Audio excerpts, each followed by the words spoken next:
Bonjour à toutes et tous, bienvenue à ce débat, bienvenue aux courageux qui ont renoncé au soleil pour venir prendre le soleil spirituel en notre compagnie. Vous avez peut-être vu les deux films qui étaient en projection ici, donc les deux films de Joshua Oppenheimer sur l'Indonésie, et qui sont reliés à ces événements dont on commémore cette année le 50e anniversaire, donc le massacre de masse de militants et cadres communistes en 1965. Les estimations vont jusqu'à 1 million, autour d'1 million de morts, entre 500 000 et 1 million de morts, des centaines de milliers de personnes arrêtées, et puis, comme on le voit dans le film, ce silence, cette impunité qui règne depuis. Alors pour en parler, nous avons trois invités, trois débatteurs qui sont bien insérés au cœur de cette problématique et de ce sujet. Et je commence par vous, Madame Ibaruri Sudarsono. Vous êtes donc la fille du président du Parti communiste indonésien qui a été assassiné en 1965. Vous avez vécu en exil dans plusieurs pays. Vous êtes arrivé en France au début des années 80 et vous retournez, vous étiez en train de nous expliquer ça, mais vous allez nous le raconter, vous retournez aujourd'hui en Indonésie dans le cadre d'une action de solidarité qui a commencé avec le tsunami il y a une dizaine d'années et qui se poursuit aujourd'hui, mais j'anticipe sur le débat. À vos côtés, Rémi Madinier, qui est historien de l'Indonésie, qui co-dirige le Centre Asie du Sud-Est à l'EHESS et qui est issu du CNRS. Donc la recherche et l'histoire qui seront précieuses dans ce débat. Et à vos côtés, Christophe Journeau, spécialiste de l'Indonésie à Amnesty International, Amnesty qui a un stand à l'extérieur, vous ne l'avez sûrement pas raté, et qui fait un gros travail par rapport à toute cette problématique de la mémoire, de l'impunité, de la justice dans des situations de ce genre. Alors peut-être pour commencer, parce que ce sont des événements lointains dans l'histoire et dans l'espace, remettre en perspective les événements de 65. Dans quel contexte ça se produit, qu'est-ce qui les a déclenchés et quelles en ont été les conséquences géopolitiques. Rémi ? Merci. Bonjour à tous. Donc, pour essayer de vous dresser un tableau un peu rapide de la situation en 65, quelques repères. Donc, Indonésie, ancienne colonie néerlandaise, dans lequel le mouvement communiste est très important. C'est même le premier parti communiste qui a été fondé en dehors de l'Union soviétique.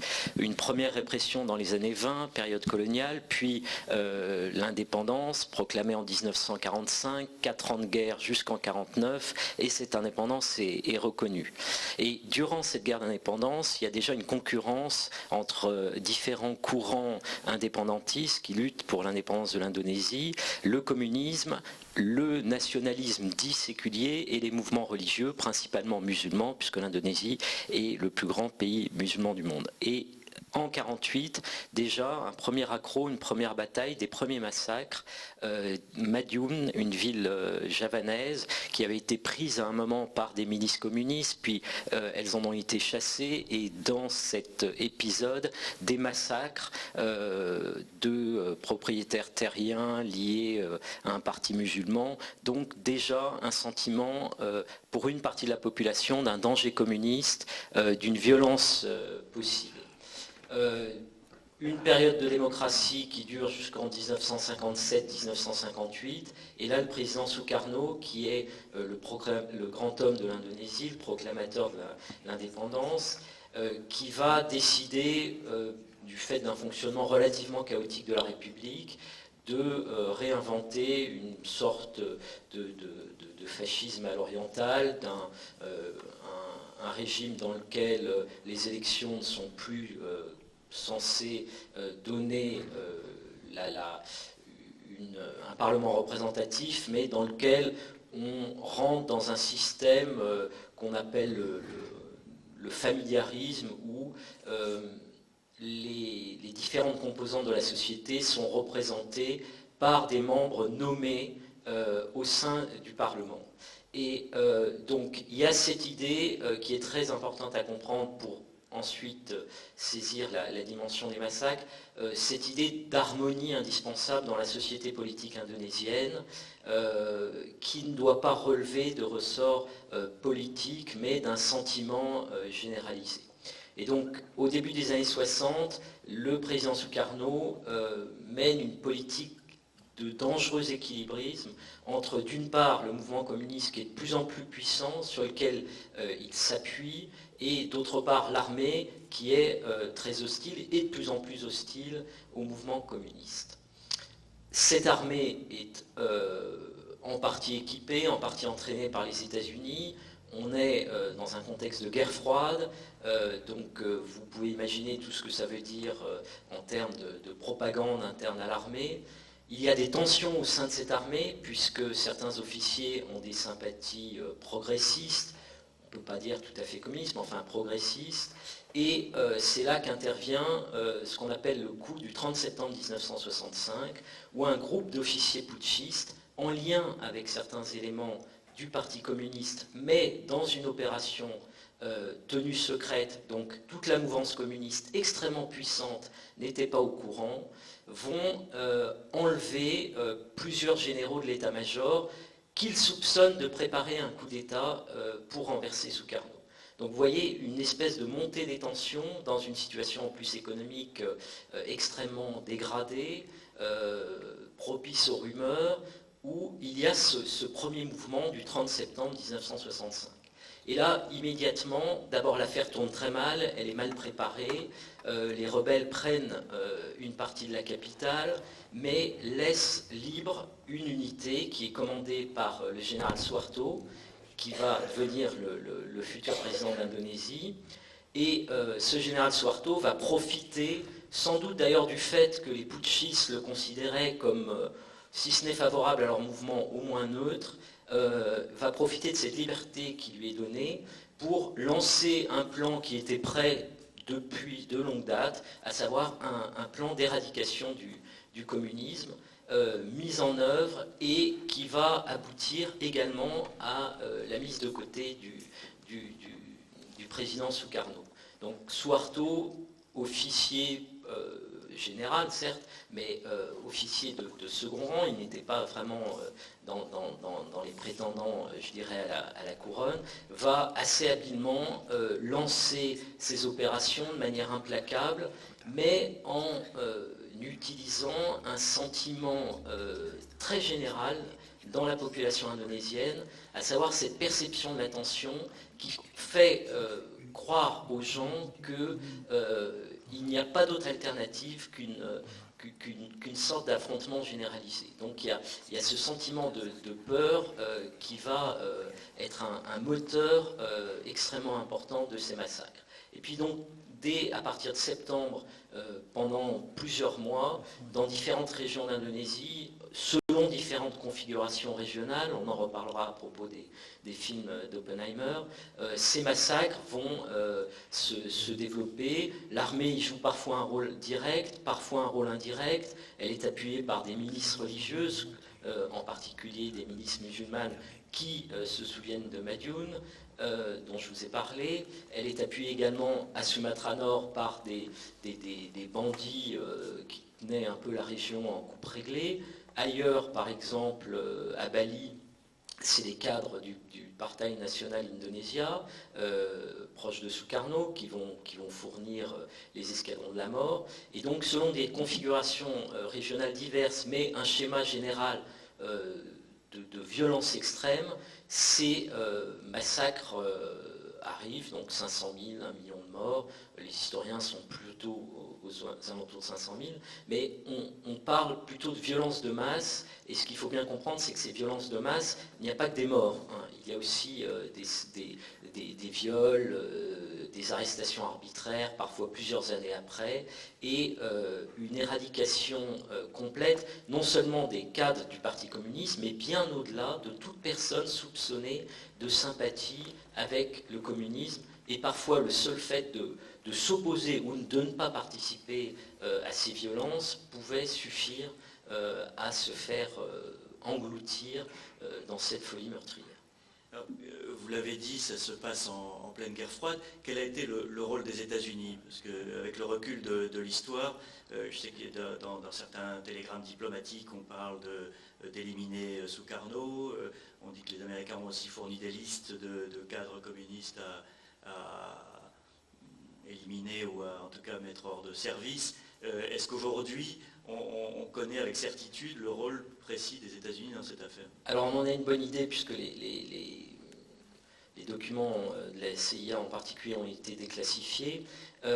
C'est un peu je dirais, la divine surprise pour les États-Unis, au sens où, comme je vous l'ai rapidement dit, les États-Unis menaient au sein de l'armée, favorisaient une propagande anticommuniste très, très intense. Un tiers des officiers de l'armée indonésienne avaient été formés à un moment ou à un autre aux États-Unis. Il y avait une assistance militaire très importante. Mais au moment du déclenchement du premier coup, enfin de l'événement du 30 septembre, là, il ne s'y attendait pas vraiment et il voit se mettre en branle la machine sans leur aide.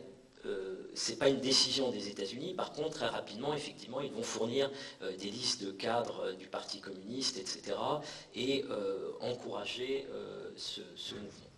Donc complice, mais pas initiateur. Pas initiateur directement, mais ayant participé évidemment à cette tension extrême qui a précédé les événements. D'accord. Madame Sudarsono, vous étiez jeune, très jeune à l'époque. Comment avez-vous vécu ces événements et qu'est-ce qui reste dans votre mémoire de cette année 65?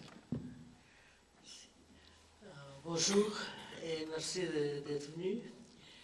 Et merci pour les organisateurs qui nous avaient invités. À l'époque, j'avais 16 ans. Et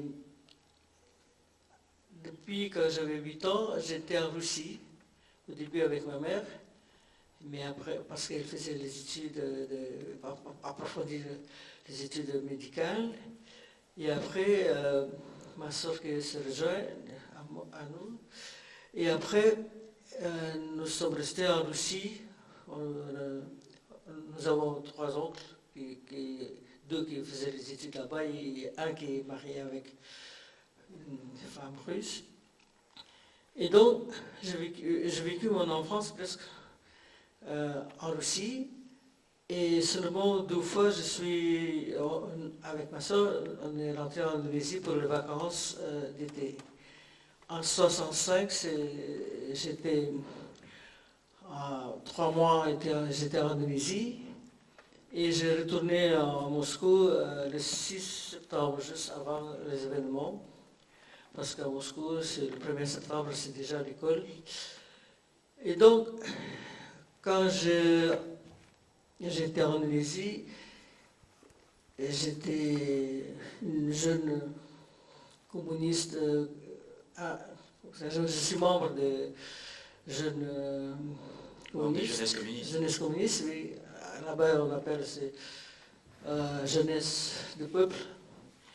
Et c'était le 23 mai 1965, c'était l'anniversaire, 45e anniversaire du Parti communiste. Et on avait le sentiment que voilà, on va gagner, parce que dans le gouvernement, mon père et avec 2 autres vice-présidents du parti, ils étaient dans le gouvernement. Il y a beaucoup de communistes qui étaient boupati, comme on dit ça, gouverneurs, chefs de village, etc. Parce que dans le programme du Parti communiste indonésien, ils ont discuté et ils ont penser que c'est possible avoir pouvoir par la voie parlementaire. Et donc, tous les efforts sont faits pour avoir les élus, avoir dans les places dans le système politique. Dans le système politique, oui. C'est vrai, au début, après le Madjun, comme a dit Rémi, Après il m'a dit que c'était 48, le parti était presque détruit, et puis le dirigeant principal était tué. Mais peu de temps après, la 55, à l'année 55, le parti peut être déjà quatrième parti en Indonésie. Et 57, dans les élections de 57, il était premier parti à Java. Donc, c'était une illusion, parce que le parti se développait très vite et ils ont gagné beaucoup des élections régionales. Et ils n'étaient pas prêts de confronter l'armée dans la lutte armée. Malgré, ils n'ont pas parce que le Parti communiste indonésien, c'est quand même un parti qui est proche du Parti communiste chinois et critique beaucoup la ligne du Parti communiste soviétique. Mais en même temps, ils ont pris la voie parlementaire. Et donc, c'est pour expliquer que la situation générale, on va gagner bientôt. Parce que Sukarno a dit qu'on va faire les élections, on va faire un cabinet gotong royong, cabinet de l'Union nationale, et on était sûr que le Parti communiste va gagner, il va être premier parti. Et donc c'était vraiment une illusion qui est vraiment très brutalement, comment ça s'appelle, évanouie. Oui, détruite. Détruite, oui.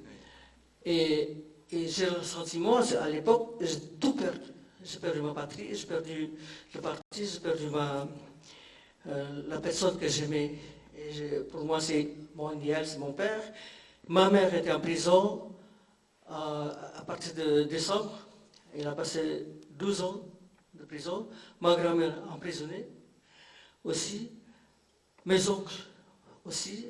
2 oncles, 3 oncles. 3 oncles étaient en prison. Et j'ai tout perdu. Et vous étiez donc à l'extérieur et vous avez commencé un long voyage avant de pouvoir retourner un jour en Indonésie. Exact. J'ai pu retourner en Indonésie au bout de 40 ans, c'est-à-dire en 2005. En 2005, et je voyageais, je n'ai pas voyagé, pas comme on fait le voyage maintenant. J'étais en Russie jusqu'à 1970, après on est parti en Chine, parce que le Parti communiste de l'Union soviétique, ils ont expulsé nos dirigeants. Il y avait une personne, deuxième, quatrième, 6 personnes étaient expulsées. Donc on se rapprochait plus de la Chine, évidemment. Et après,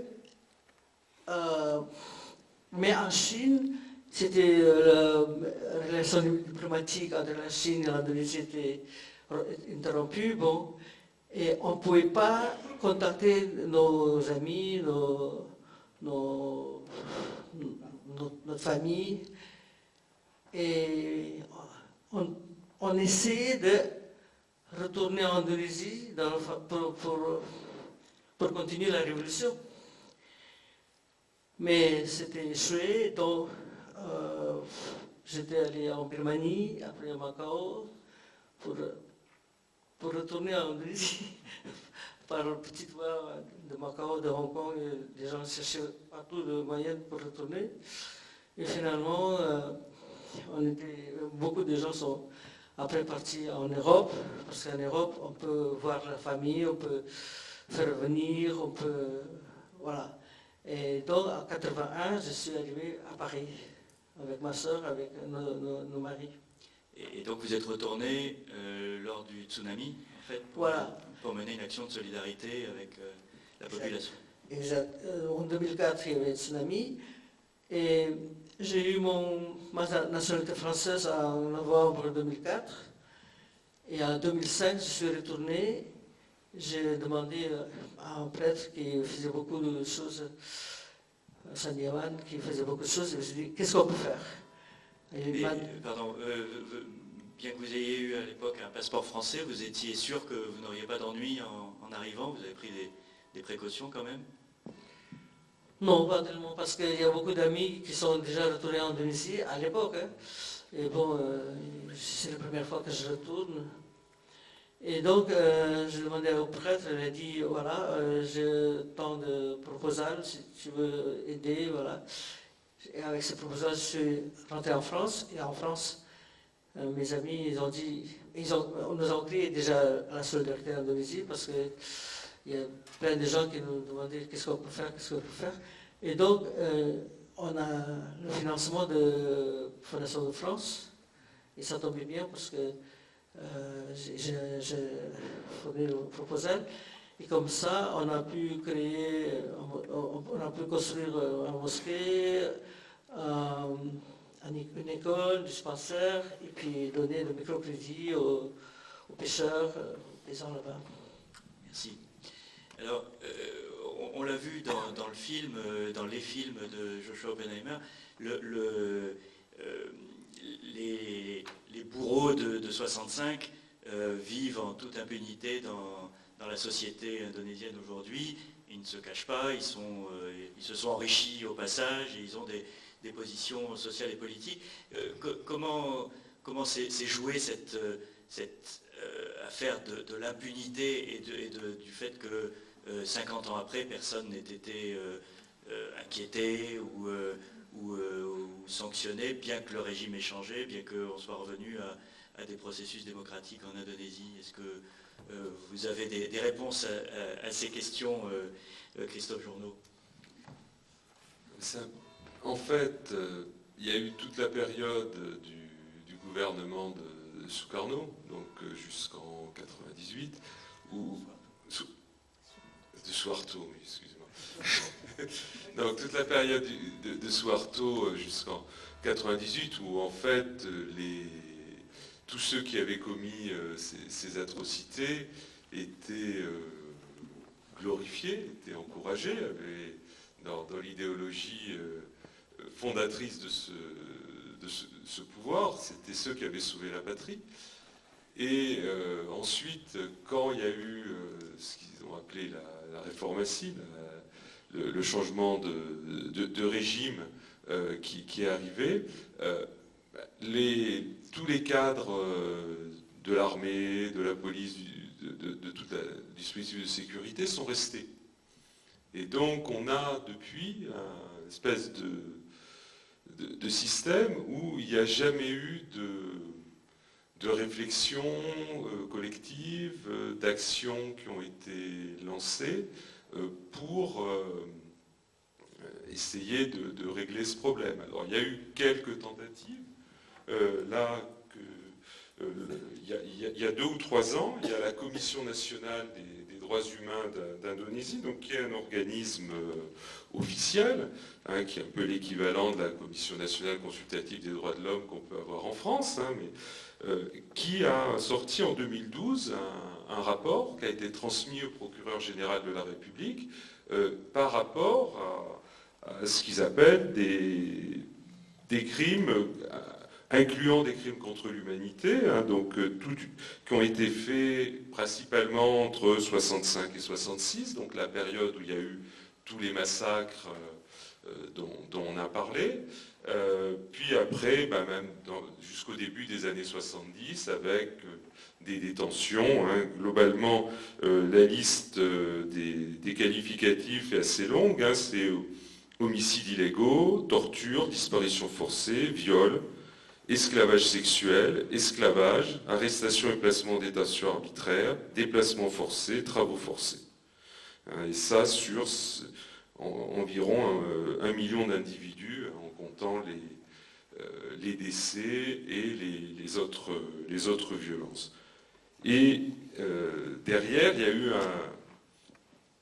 ça a un peu bougé, mais il y a eu des frémissements, mais derrière, le dossier est toujours quelque part dans une pile sur le bureau du procureur de la République, et rien n'est fait. Certaines lois existent, et en fait, il y avait 3 points qui étaient demandés. Je crois que c'est les 3 choses qu'il faut pour lutter contre l'impunité qu'on a pu voir à l'œuvre dans les deux films qui étaient là, hein, c'est d'une part avoir laissé la justice agir, faire juger équitablement et pas uniquement des lampistes, mais regarder ce qui s'est passé. Et comme on ne va pas pouvoir juger, puisque pour tuer plus de 500 000 personnes, ce n'est pas un procès avec 10 ou 20 personnes qui va suffire.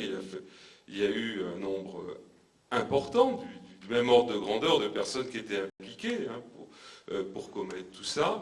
Derrière, ce qui est proposé, c'est des actions type vérité et réconciliation, hein, avec un accent qui est important sur les deux points. Arrêter le silence ou le mensonge, c'était un peu le thème du film d'hier, hein, pour ceux qui l'ont vu, et arriver à avoir cette reconnaissance hein, qui, si on prend le cas de ce qui était prévu, ce qui a été fait en Afrique du Sud par exemple, où ceux qui reconnaissaient leur tort se voyaient offrir une amnistie ou une grâce par rapport à ce qu'ils ont fait, donc une certaine forme d'impunité, mais qui impliquait quand même une démarche plus ou moins sincère, mais qui est arrivée. Il y avait il y a eu une loi qui a été votée dans ce sens et qui a été ensuite invalidée par l'accord constitutionnel indonésien parce qu'elle demandait que les victimes pardonnent. Donc, qui demandait la démarche des deux côtés. Finalement, la loi a été cassée. Ce qui s'était fait en Afrique du Sud. Mais c'était pas. Ce qui était demandé en Afrique du Sud, c'était que les bourreaux demandent pardon. Et ça suffisait. Là, ils voulaient qu'il y ait la réciprocité. Globalement, ça a été cassé par la Cour suprême ou la Cour constitutionnelle d'Indonésie. Et résultat des courses, depuis, donc c'était 2004, la loi est cassée et il n'y a pas de nouvelle loi qui remplace. Et le dernier point qu'il faut, hein, c'est d'avoir des réparations pour les victimes et pour leurs familles. Parce que, comme ça a été aussi raconté, expliqué par l'instituteur dans le film, pour ceux qui l'ont vu hier soir, les fils des victimes, les petits-fils des victimes ont des interdictions professionnelles, ont eu des difficultés. Et ça a été aussi le cas pour votre famille, c'est ce que vous nous racontiez tout à l'heure. Dans le film, hier soir, il y a un survivant qui avait réussi à échapper au massacre et qui dit une chose qui était troublante. Il dit « se souvenir, c'est juste chercher les problèmes ». Rémi Madinier, est-ce que ça ne résume pas ces dernières 50 années? Oui, en un sens, c'est-à-dire que il faut bien comprendre que assez rapidement, dès les années 70, il y a eu quand même des tentatives associatives notamment pour aider les victimes, un mouvement pour les prisonniers politiques, il y a eu une action notamment de l'Église, etc. Tout a été bloqué évidemment jusqu'en 1998, jusqu'à la chute de Suharto, qui, bien que le mouvement communiste ait été complètement éradiqué, a continué à entretenir l'idée d'un danger latent. En 98, quelques semaines avant sa chute, il y avait encore des grandes affiches dans Jakarta, méfiez-vous du danger communiste, qui évidemment n'existait plus. Donc, et chaque année, dans les programmes scolaires, à la télévision, on projetait cette fiction du massacre anticommuniste, enfin du danger communiste dont l'ordre nouveau avait sauvé la nation. Donc il y a cette première dimension qu'il faut bien comprendre parce que tous les Indonésiens, à part les gens comme Iba, ont été éduqués pendant des années avec cette idée. Et y compris parmi des gens qui sont tout à fait intelligents, tout à fait au fait, les films d'Oppenheimer ont suscité des réactions tout à fait étonnantes, complètement schizophréniques, où là les deux vérités totalement opposées se rencontraient. Donc ça explique la lenteur de ce processus, son côté sinueux. Le deuxième côté, effectivement, vous l'avez dit, c'est que, alors on ne peut pas dire que les perpétrateurs soient encore totalement au pouvoir, c'est plutôt une question de réseau. D'abord, il y a évidemment une question de génération, on est quand même 50 ans après, mais c'est plus une question de réseau. C'est-à-dire que l'Indonésie, en 1998, a fait une réforme, la réformatie, et non pas une révolution. C'est-à-dire qu'on a créé un pays qui est un véritable pays démocratique, il faut le savoir, c'est le pays le plus démocratique d'Asie du Sud-Est, c'est un des rares pays démocratiques du monde musulman, il y a une presse totalement libre, qui a parlé depuis des années de la question de 65, il y a des élections qui sont libres, simplement l'essentiel, ou une grande partie du personnel politique, sont des gens qui ont commencé leur carrière sous l'ordre nouveau ou qui ont reproduit des habitus de l'ordre nouveau. Et pourquoi on a fait ça en Indonésie?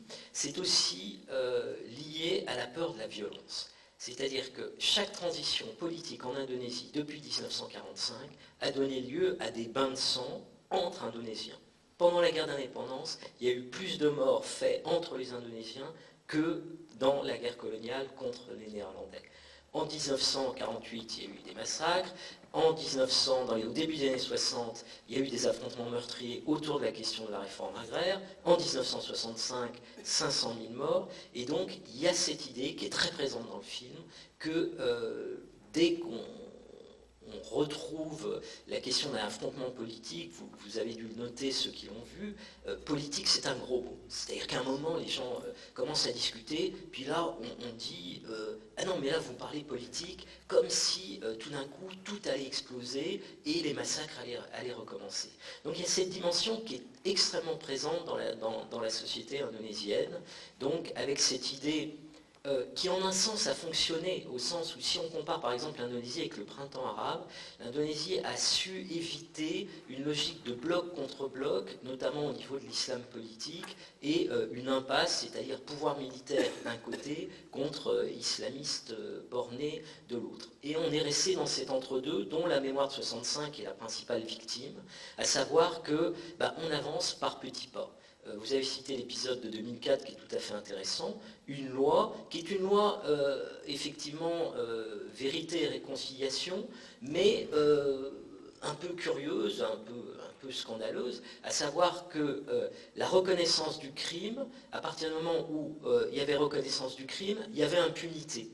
Donc évidemment, c'était quelque chose de difficile à accepter pour certaines personnes, et notamment pour la Cour constitutionnelle qui a cassé la loi, ce qui finalement arrangeait bien la classe politique, parce que cette classe politique, même si c'est des gens qui sont trop jeunes pour avoir été directement impliqués, elle est liée à ces événements, et en particulier l'ancien président Susilo Bambang Yudhoyono était le gendre d'un des grands perpétrateurs, le colonel Sarwo-Edi, qui a été à la tête des parachutistes qui ont fait de nombreux massacres à Java Centre. Donc il y a toute cette peur de réveiller les démons, mais les choses avancent peu à peu et se font quand même par la société civile. Il y a tout d'abord un travail d'historien indonésien. Pendant longtemps, le travail a été uniquement un travail d'historien étranger. Maintenant, il y a toute une école d'historiens indonésiens qui ont établi cette vérité, qui commencent à, par région, retrouver les différents, d'abord les fausses communes, réécrire les histoires. Il y a un travail d'association des victimes, il y a eu un travail notamment d'association de femmes, autour de l'idée, finalement, maintenant, la question n'est plus tant celle de la réparation, de la condamnation, que celle de la réconciliation. Et ça, c'est très bien montré aussi dans le film d'Oppenheimer. Ce qu'il faut maintenant, c'est la vérité pour pouvoir avancer sur la réconciliation. Alors, à propos de ces questions, et notamment du film d'Oppenheimer, je voudrais aussi rajouter quelque chose, c'est que ce qu'il montre, il a filmé à Sumatra Nord, dans la région de Medan, où la configuration était assez particulière, puisqu'en fait, dans cette région, les forces politiques n'étaient pas assez puissantes pour organiser elles-mêmes les massacres, ni l'armée, et les ont donc délégués à ce qu'on appelle des prémanes, des bandits, qui se sont regroupés, ou je dirais, qui ont fait jonction avec l'armée autour d'une organisation que l'on voit notamment dans The Act of Killing, qui s'appelle les Pemuda Pancasila. Donc c'était ces espèces d'équipes de gros bras qu'on voit un peu dans toutes les dictatures dictatures qui sont à cheval entre le banditisme et le politique. Et ces gens-là, effectivement, dans plusieurs régions, principalement à Sumatra Nord, dans la région de Banten, sont des gens qui, après la démocratisation du pays, ont servi de refuge un petit peu aussi de l'ordre nouveau. C'est-à-dire l'ordre nouveau, la dictature et ses habitudes ont un peu disparu à l'échelle de la nation, sauf dans certaines régions, en particulier celle-ci, où vous voyez, ben, on le voit très bien dans The Act of Killing, c'est cette espèce de gouverneur tout à fait répugnant qui tient un petit peu encore son petit monde en coupe réglée. Mais c'est une configuration locale. Dans bien d'autres endroits, les autorités, ça a été le cas du maire de Solo, ça a été le cas dans certaines villes de Sulawesi, ont essayé, et parfois tout à fait réussi, à mettre en place des comités de réconciliation, de vérité, etc. Donc tout ça pour dire qu'il y a un chemin, il y a des choses qui bougent en Indonésie. On n'est pas du tout dans une situation figée comme on pourrait l'imaginer en regardant ces films. Simplement, il y a des configurations régionales et ça se fait de manière, je dirais, indonésienne, très prudente, avec cette idée que le risque de la violence n'est jamais totalement très loin. Alors, Ibaruri Sudarsono, comment vous avez réagi aux deux films de Joshua Oppenheimer et comment plus généralement vous abordez à titre personnel cette question de l'impunité et de la mémoire? Le deuxième film s'appelle The Look of Silence, c'est-à-dire le visage de silence à peu près. Et j'ai vécu pendant de ça aussi la même chose. Parce que un jour, j'ai reçu une lettre, un email d'un ami qui était ancien prisonnier. Il a dit, il y a quelqu'un qui veut, un officier de l'armée de l'air, qui veut rencontrer la famille d'Aïdid, parce qu'il a quelque chose à raconter. Est-ce que toi, tu veux bien le rencontrer? Oui, j'ai dit. Puis quand je suis allé en Indonésie, j'ai dit à cet ami, Mas Joko, tu voulais me donner l'adresse et le téléphone, et j'ai téléphoné, et j'ai pris rendez-vous avec lui. Il est devenu Marskal Muda, c'est-à-dire le vice-marshal, c'est ça, de l'armée de terre. À l'époque, il était capitaine. C'est lui qui a accueilli mon père le 2 octobre, juste après les événements, qui voulait s'installer à Java Central, parce qu'il est à Java Central, pour organiser la résistance. Et donc, il a aidé dans le sens que l'armée de l'air était plus ou moins pro-communiste. Et donc, mon père a pu avoir un avion pour aller à Java Central, parce que le Java Central, c'était le fief de communisme. Et donc, mon père a essayé d'organiser la résistance en langue de Solo et dans plusieurs villes, mais c'était pas possible parce que il y a plein de choses à raconter, mais bon, en bref, le parti n'était pas prêt pour lutter contre le militaire dans la lutte armée. Et finalement, il a été capturé le 22 novembre. Et ce militaire, il a dit, oui, je voulais rencontrer quelqu'un de famille Aïdid parce que j'étais participé à l'assassinat de votre père. Il m'a raconté comment lui, il fait partie de service secret de l'armée de terre, de l'armée de l'air, je crois. Il a suivi tout le trajet de mon père. Et il a dit, c'est pas moi qui a capturé, mais une nuit, j'ai entendu, Aïdid est arrêté, Aïdid est arrêté. Et je me suis réveillé, et puis c'était à Solo, non, à Boyolali, parlant de Boyolali. C'était Yassir Hadibroto avec son équipe qui a capturé mon père. Et il a demandé à Soarto qu'est-ce qu'on doit faire. Et puis Soarto à l'époque il a dit il faut, comment dire, 150, il faut en finir, quoi. Bon, après, à Boyolali, ce capitaine, il fait partie de peloton qui a assassiné mon père. Après, il m'a dit, bon, oui, mais je suis pas le personnage clé, dans le sens, je suis Pangambira. Pangambira, je ne suis pas le personnage clé, je suis, comment dire, Pangambira. Subalterne, exécutant. Exécutant, voilà. Mais Pangambira, il y a un mot Gambira, gay.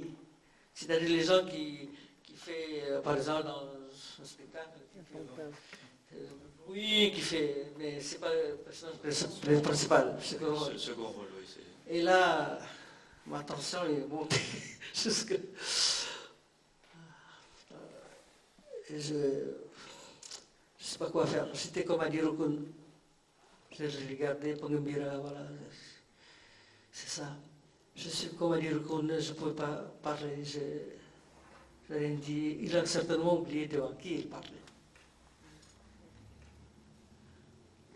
Et il a raconté comment ils ont arrêté mon père. Et ce que j'ai lu dans les journaux, c'est plus ou moins c'est ça ce qu'il m'a raconté. Et pourquoi il avait voulu vous rencontrer? Est-ce que c'est cette idée de se débarrasser d'un fardeau et de chercher votre pardon? Je ne sais pas. Il ne m'a pas demandé pardon, d'ailleurs. Mais je crois que c'est quand même un poids très lourd. Surtout pour quelqu'un qui est de l'armée de l'air, c'est quand même une trahison. Parce que quand mon père était d'abord à Solo, à Jogja, après il était à Solo dans le sud, il est arrivé à Java S à Madiun, il a demandé il y avait un aéroport de l'armée de terre, il a demandé qu'on transporte à Bogor pour qu'il voie Sukarno et qu'il parle avec Sukarno, pour s'expliquer avec Sukarno pourquoi c'est comme ça. Et le commandant de garnison de l'armée de terre là-bas, il a appelé, s'appelle Sugantoro, il dit, est-ce que tu peux transporter Heidi vers Bogor? Il a dit non. Mais pourquoi non? Parce que là, si tu es en une subordination. Oui, mais la situation a changé. Quelque part, je crois, il se sentit coupable. Je crois, mais quand il parlait de ça, que les Pangambira, j'ai dit, non, il a complètement oublié devant qui il parlait. Et moi, je ne pouvais rien faire. J'ai envie de... Est-ce que vous pensez que les films de Joshua Oppenheimer ont aidé à oui, faire évoluer ce débat? Certainement, parce que il était projeté il y a 2 ans, je crois, à La Haye, en Hollande. Et après, les amis se sont réunis chez Saskia Weringa. Le professeur Saskia Weringa, c'est une professeure qui travaille beaucoup sur le problème des femmes, qui explique beaucoup pourquoi les femmes les Germanies étaient complètement humiliées, calomniées, comme prostituées, etc. Mais c'est complètement faux. Et là-bas, il est né une idée de tribunal international peuple. International Tribunal Peuple IPT. Et après, cette idée, ça fait son chemin. Et on va faire un tribunal en octobre ou novembre de cette année. Là, il y a encore beaucoup de difficultés, mais ça progresse petit à petit. Même si ce n'est pas un tribunal pénal, comme on fait avec Milosevic, mais c'est un tribunal du peuple qui... Parce que les gens, surtout les bourreaux, essaient qu'on ne parle pas de ça. Et là, c'est pour remonter sur surface ces questions. Et justement, il faut parler. Et donc, c'est ça le rôle du tribunal, même s'il n'est pas un tribunal pénal. Merci. Alors, si vous avez des questions, n'hésitez pas à vous faire connaître. Oui, monsieur. On va peut-être vous faire une seconde, il y a un micro. Moi, je ne connais pas du tout le problème. Merci. J'ai deux questions. Une première question, on a appris, nous, quand on était étudiants, qu'il y avait un mouvement très important qui était le mouvement des non-alignés. Il y avait à la fois l'Égyptien Nasser, il y avait Nehru, il y avait Tito, il y avait Sukarno. Donc, ce que j'aimerais savoir, c'est comment ces pays se sont comportés au moment de ce grand massacre et de cette période extrêmement difficile indonésienne. Ça, c'est ma première question. Et ma deuxième question, j'y vais en même temps, c'est, puisque c'est le premier pays musulman du monde, quelle est la relation entre ce pays et les autres pays musulmans, entre autres du Moyen-Orient? Merci. Rémi. Alors, sur la première question, ça a été essentiellement une affaire à la fois intérieure et à l'extérieur. La ligne de force était la guerre froide. Une affaire intérieure parce que pendant très longtemps, pendant plusieurs mois, les informations n'ont pas filtré, même aux États-Unis où on suivait ça de très près, on voyait arriver peu à peu les choses, mais ça n'était pas... On le voit un moment dans le film, il y a un reporter américain qui parle de Bali et qui s'étonne, alors tout content, mais il s'étonne de tout cela. Donc l'aspect politique étrangère était totalement... était uniquement lié à la question de la guerre froide. Le mouvement des non-alignés n'est pas intervenu directement. D'ailleurs, Suharto ensuite a pris la place. L'Indonésie est restée dans le mouvement des non-alignés, donc il n'y a pas eu de conséquences directes, à ma connaissance, sur cette question. Sur la question de l'islam, l'islam indonésien a une histoire un petit peu particulière. C'est un islam périphérique, très tardif, seulement à partir du XIVe, XVe siècle, qui s'est, en particulier à Java, beaucoup matiné de croyances locales. Il y a, depuis à peu près le XVIIIe siècle, un mouvement d'orthodoxification un petit peu de la religion musulmane en Indonésie, avec une tension entre deux pôles, un pôle, je dirais, plus javanais, plus indonésien, où l'islam n'est finalement qu'une des possibilités d'accéder au sacré, ce qu'on appelle, dans le contexte javanais, l'islam abangan, l'islam littéralement des rouges, des marrons, c'est-à-dire des paysans, des gens ancrés dans leur terroir, qui s'opposent à un islam plus blanc, qui est celui des communautés portuaires, en lien direct avec le Moyen-Orient, ou d'autres centres de l'islam dans le monde. Et cette tension a joué d'ailleurs un rôle dans les massacres de 65, puisque le Parti communiste indonésien a ceci de particulier, c'est qu'il n'était pas anti-religieux comme les autres... la plupart des autres partis communistes, en particulier évidemment en Union soviétique, Aïdik, le papa Iba avait dit quelques années avant 65 que l'Indonésie devait être un jardin où s'épanouissent toutes les religions. Et donc le communisme était très ancré dans cet islam javanais en particulier. Iba a parlé de Java Centre, de Java Est, mais où la tension que j'évoquais, à savoir avec ces milieux plus orthodoxes, avait pris une ligne politique, c'est-à-dire si vous étiez la communauté musulmane pieuse, plus orthodoxe, plus liée au Moyen-Orient, vous étiez plus proche des partis musulmans comme le Massoumi, le Nadatul Ulama. En plus, souvent, vous étiez je dirais, de la bourgeoisie musulmane, il y avait une dimension sociologique importante.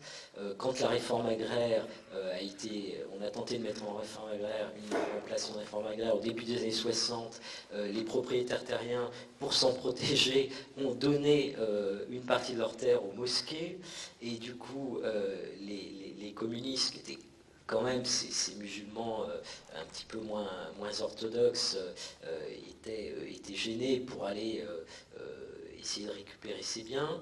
Donc il y a eu cette dimension effectivement de tension entre deux pôles religieux qui a donné une partie, enfin qui explique une partie de cette violence. On le voit très bien dans les films d'Oppenheimer, l'argument religieux revient régulièrement. Oui, il revient effectivement notamment dans celui dans The Look of Silence, où le tueur dit mais les communistes ne prient pas, ils ne vont pas à la mosquée, etc. Donc il y a ce côté quand même, ce sont des athées. Tout à fait. Qui est plus classique. Qui est classique, mais qui était en partie faux. C'est-à-dire en construction a posteriori peut-être. Oui, et puis c'était de toute façon, bon, quand on veut massacrer l'autre, il faut le déshumaniser. Et l'Indonésie, qui est un des pays les plus religieux au monde, hein, c'est encore aujourd'hui mesuré, c'est un des pays où le sentiment religieux, quelle que soit la religion, quelle que soit sa pratique, est le plus important. Cette déshumanisation nécessaire passait par plusieurs éléments, dont le fait de nier toute spiritualité aux gens qu'on voulait tuer. Bon, il y avait d'autres éléments. Iba a parlé des Gerwani, c'est-à-dire ce mouvement de femmes communistes qu'on a accusé d'avoir émasculé, énucléé les généraux qui avaient été assassinés dans la nuit du 30 septembre 65. Il y en a eu une allusion dans le film d'Oppenheimer. C'était répété à tous les Indonésiens, et ça a été un élément important permettant le massacre des femmes. Massacre, viol, c'est-à-dire en tant que mouvement de femmes, ces femmes avaient commis des mutilations. Donc, elles perdaient la protection qu'une société, je dirais, traditionnelle devait aux femmes, et on a pu massacrer les femmes comme les hommes. Mais sur la question religieuse, Iba, peut-être tu peux donner ton sentiment. Oui, ce qui est très unique, très intéressant en Indonésie, le Parti communiste est né de mouvements de musulmans, Syarikat Islam. Syarikat Islam, c'est Syarikat musulman. Mais c'était la bourgeoisie locale, plutôt bourgeoisie qui ont des usines de bâtis, de tissus comme ça. Mais qui étaient musulmans. Et la première rébellion à l'échelle nationale contre les Hollandais, c'était dirigé par les communistes des Hajj, comme Haji Misbah, Haji Batwa, parce que pour eux, l'islam doit être contre anticolonial. Voilà. Les Hollandais sont kafirs, les Hollandais sont anti-athées, incroyable, voilà. Et donc, mon grand-père, il a créé par exemple une organisation Nurul Islam, c'est-à-dire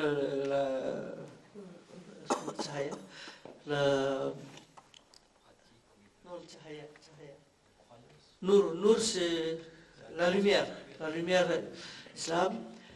Et il n'était pas du Parti communiste, mais il était élu comme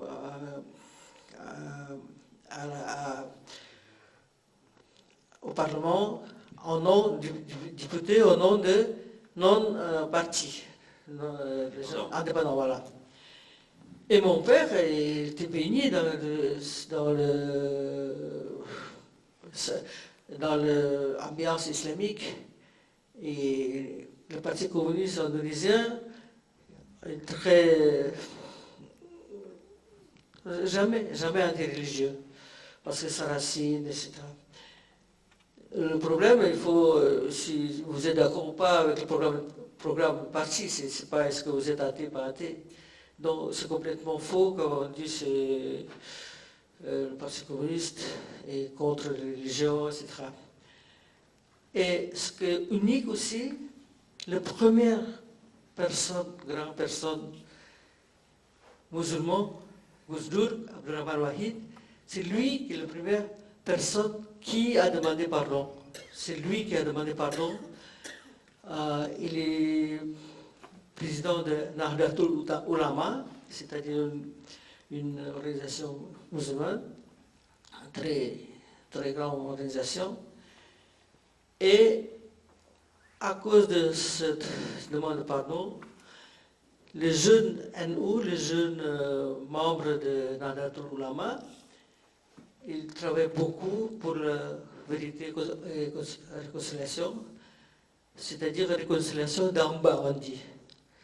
Ils travaillent avec les anciens communistes ou bien les anciens prisonniers pour créer des coopératives, pour aider dans tous les sens, pour aider créer des coopératives, de donner microcrédits, pour formation pour les enfants ou petits-enfants des communistes. Et donc, c'est petit à petit, c'est vrai, mais par exemple, quand j'étais en Indonésie l'année dernière, on voulait se réunir avec les jeunes pour parler de ce qu'on peut faire avec eux, s'ils veulent, parce qu'eux disent, oui, si se réunir avec les anciens prisonniers, ils sont trop vieux, c'est pas intéressant, on veut faire quelque chose. Et on était attaqué par, soi-disant, les musulmans extrémistes, mais ce n'est pas musulmans extrémistes. Ils utilisent l'islam, mais c'était de gangsters, de prémans, qui payaient par l'armée. Ils étaient centaines qui nous ont attaqués, mais on a pu dire aux amis de reculer, de ne pas venir à cet endroit.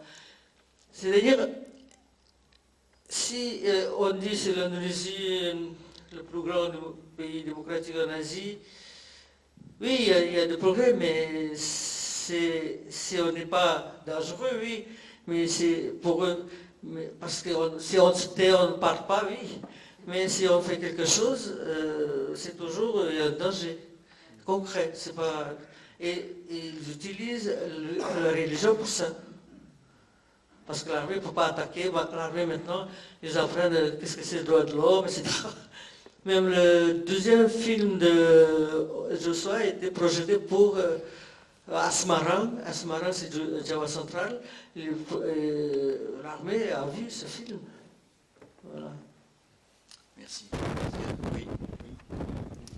J'ai deux questions aussi. Une d'ordre factuel et l'autre un peu sur les principes. Alors, dans le film de Act of Killing, il est fait mention de ces gangsters. Alors, d'une part, les gangsters très heureux de l'être, qui plastronnent, mais d'autre côté, surtout, ce qui m'a interpellé, c'est ce mouvement important, puisqu'il y aurait 3 millions de membres, dans des jeunesses... Pardon ? Pancasila. Voilà, Pancasila, qui sont la force de frappe du gouvernement pour faire les basses œuvres et faire régner l'ordre social. C'est ce qu'on l'a compris. Pour nous, on a l'impression d'un néofascisme, voire de néo-nazi, un petit peu. Est-ce que, d'une part, c'est limité à une région, comme vous sembliez le dire tout à l'heure, ou bien est-ce que c'est vraiment important sur le plan sociopolitique, c'est-à-dire un gouvernement qui s'appuie sur des bandes armées, des milices, en fait, hein, à caractère fascisant quand même, tel qu'on le voit en tout cas dans ce film. Dans ce cas-là, effectivement, c'est une démocratie à visage dictatorial. Conciliation a un sens.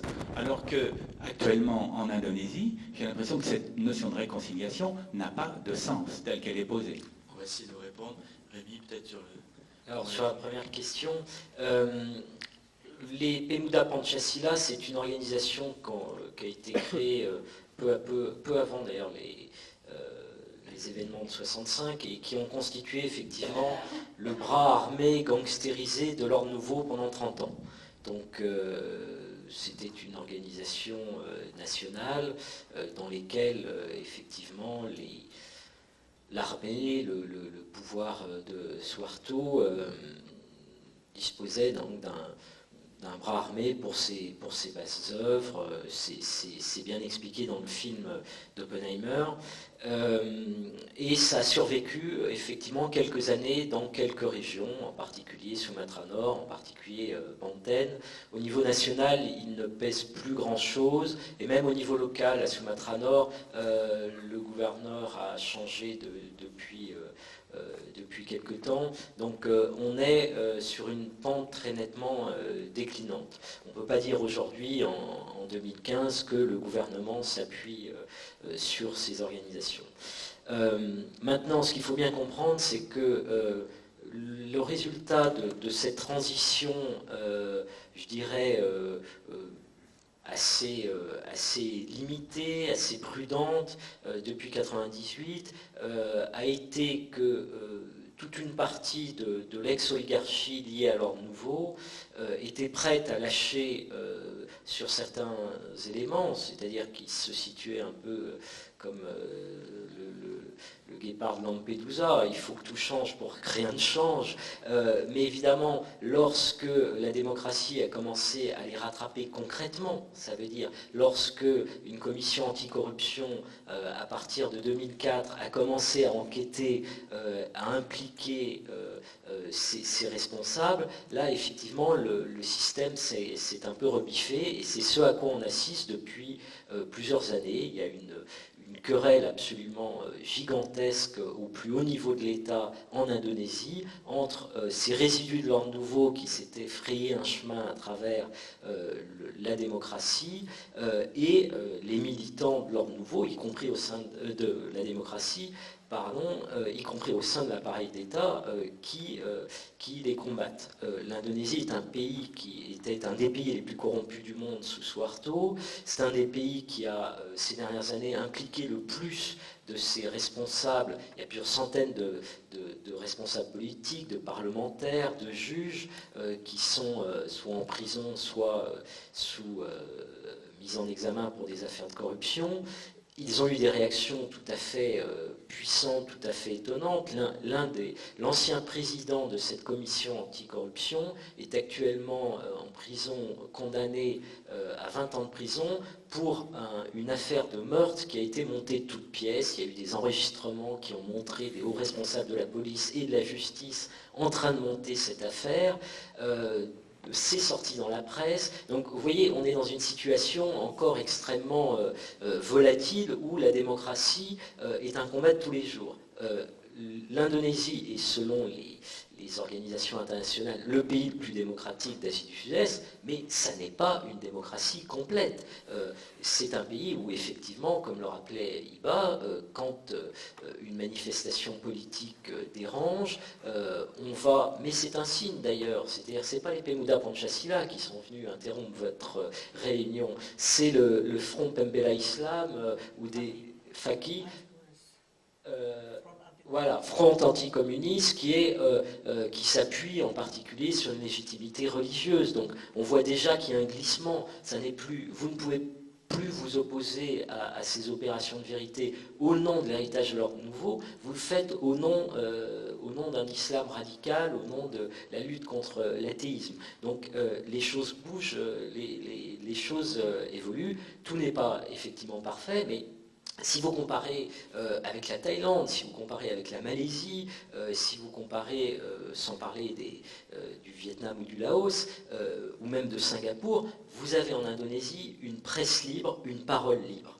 Ce qui est absolument extraordinaire, c'est-à-dire que toutes ces affaires, quand vous vivez en Indonésie, toutes les unes de journaux sont consacrées à ces affaires de corruption, les noms sont sur la place publique, etc. Un certain nombre de gens finissent par se faire condamner, le président de la Cour suprême a été arrêté, donc imaginez une sorte de révolution comme ça qui dure depuis une quinzaine d'années avec des avancées, des reculades, des ralentissements. On attendait beaucoup du nouveau président Jokowi parce que justement lui est la première personnalité politique à ne pas être issu du système ou de famille de l'ordre nouveau. Il symbolise cette nouvelle génération de politiciens issus des responsabilités locales. Pour l'instant, il y a une certaine déception parmi les militants des droits de l'homme parce que justement, il se montre lui aussi relativement prudent sur un certain nombre de dossiers, y compris d'ailleurs sur celui-là, mais il doit prendre en compte aussi l'extraordinaire résistance d'une partie de l'appareil d'État, en particulier 3 institutions qui sont les plus corrompues d'Indonésie, la justice, la police et le Parlement. Donc dans ces conditions, vous imaginez les marges de manœuvre qu'on peut avoir. Voilà, sur la question des principes. Peut-être Christophe Journeau, oui, sur la question de la réconciliation. Alors peut-être, pour faire la liaison entre les deux questions, la question de l'impunité, elle a 2 aspects. Il y a un aspect par rapport aux victimes et à leurs proches, mais il y a aussi un aspect vis-à-vis de la protection des droits humains de toute la communauté. Parce que, en fait, cette impunité qui est vue connue de tout le monde, elle fait que tout l'appareil sécuritaire, tous ceux qui étaient même aux marges dans tous ces mouvements, ont intégré le fait qu'il y avait l'impunité. Et on a vu, après 65, jusqu'à aujourd'hui, et plus particulièrement dans toutes les régions les plus périphériques de l'Indonésie, il y a une grosse différence entre la façon dont on a la démocratie à Jakarta, dans les îles centrales, et puis ce qu'on va avoir dans la périphérie. On a eu le cas du Timor, donc qui a commencé sous l'ordre nouveau, qui a continué ensuite, où il y a eu, sur une population de l'ordre d'1 million d'habitants, il y a eu quand même plus de 100 000 morts du fait de l'occupation indonésienne, de la façon dont ça a été géré au moment de l'indépendance. On a des cas importants de violation des droits humains dans d'autres régions périphériques. Il y a eu Aceh, où il y a eu un règlement politique qui a été trouvé après le tsunami. Mais il y a encore les Moluques, la Papouasie, où là, il y a encore cette impunité qui continue d'agir. Il y a aussi d'autres cas, même là dans des zones plus centrales, où de militants des droits humains qui se font tuer. Il y a un cas sur lequel je pense qu'il y avait eu une allusion dans le film, qui est le cas de Mounir, un défenseur des droits de l'homme qui était très connu en Indonésie et qui s'est fait offrir lors d'un vol vers Amsterdam un jus d'orange au cyanure par un membre des services de renseignement indonésiens. Et bien entendu, juste le lampiste a été condamné dans ce cas-là. Mais on a cette impunité, elle a aussi des effets sur la façon dont les droits de l'homme sont respectés ou non aujourd'hui. Et donc c'est aussi ce besoin d'avoir quelque chose, au moins quelque chose du point de vue symbolique, une reconnaissance de l'État que c'était inacceptable, que l'on n'acceptera plus des choses comme ça, est vraiment nécessaire. Donc là, il faut trouver une solution. Et c'est vrai que la solution qui avait été proposée était, de notre point de vue, pas acceptable, mais quelque part, on se demande si ça n'arrangeait pas tout le monde de trouver quelque chose d'inacceptable, les politiciens pouvant dire bah, nous on a fait le job, on a proposé quelque chose, mais après, pour des raisons légalistes, ça n'a pas été fait, et ça permet de ne pas avancer. De rien faire. Oui, je vais rajouter un petit peu sur ça. Je prends un exemple de prêtresse, Mary Colimon, qui travaille justement à Pang, à Timor. Elle est une fille d'un chef de police à Timor, dans une petite ville de Timor, qui était très cruel. Il a tué personnellement 17 personnes. Et un jour, il se marie, il ne peut pas avoir d'enfant, puis sa femme a dit « Ton sang, il est trop chaud. On doit prier à l'église. » Ils ont prié pendant, je ne sais pas, quelques mois, toute la nuit, à partir de minuit. Et puis c'est vrai, il a eu des enfants et il a fait une promesse. Un de mes enfants sera, je donnerai à l'église. C'est Mary qui était l'aînée, qui est devenue prêtresse. Et avant de mourir, son père lui a dit, je fais beaucoup de cruauté, je te demande de chercher les victimes, de demander à mon nom le pardon et de les aider. Ce qu'elle a fait. Elle est comment ça s'appelle, enseignante dans l'école de théologie, haute école de théologie à Kupang. Il a créé une association, s'appelle Association de femmes de l'Indonésie de l'Est. Elle a créé un centre de recherche avec ses étudiantes et ils ont allé chercher partout les victimes qui se cachaient. Souvent, ils changeaient les noms, ils se cachaient, etc.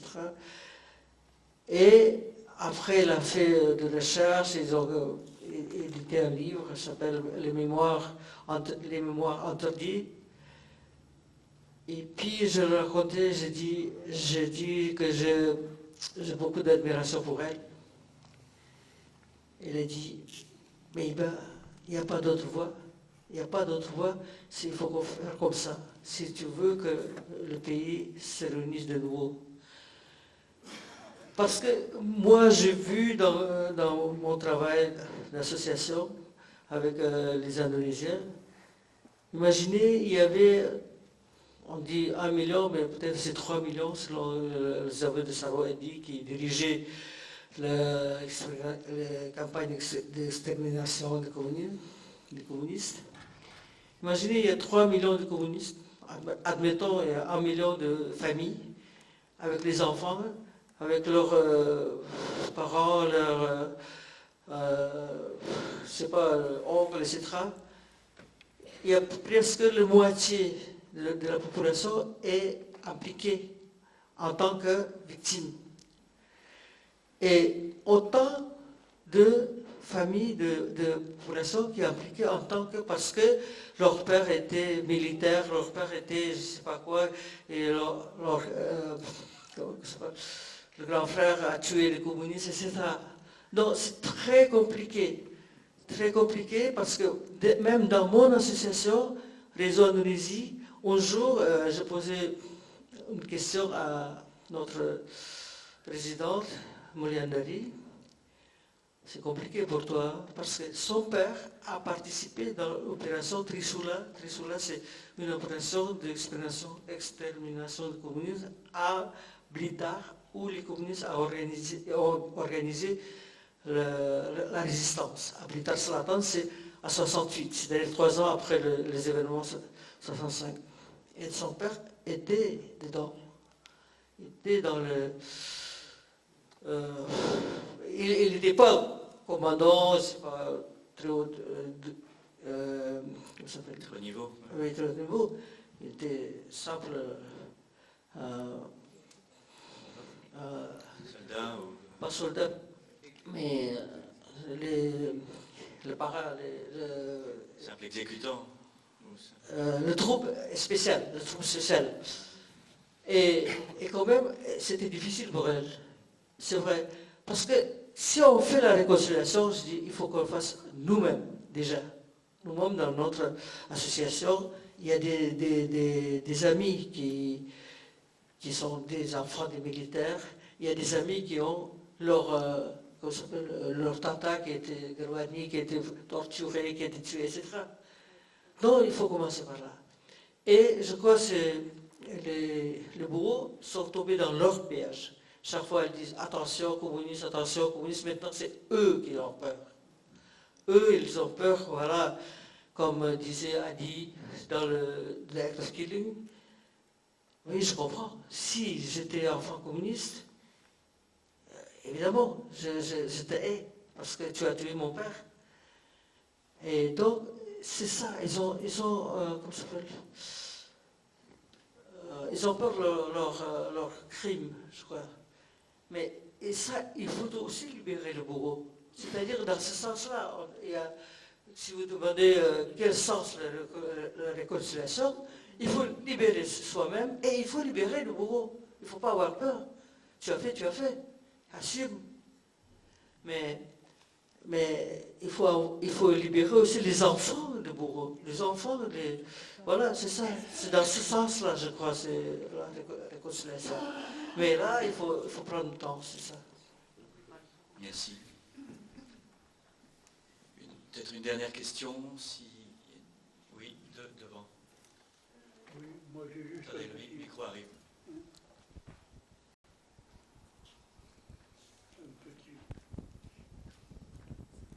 Un petit point d'information. Ma fille travaille dans l'humanitaire. Elle a travaillé avec son mari à Aden. Et puis en 2002, il y a eu le tsunami. Et il y a eu des fonds qui ont été collectés partout. Alors ils ne sont pas arrivés pour sauver les victimes, mais après il fallait reconstruire et répartir ces fonds de façon juste, etc. Ils ont passé 3 ans à Bandassi. Ils n'ont jamais entendu parler du massacre. Personne ne leur en a parlé. Ils n'ont pas posé la question même. Personne ne leur en a parlé. La chose qui avait pu frapper quand même en Indonésie, c'est ce carnage qu'a été le tsunami.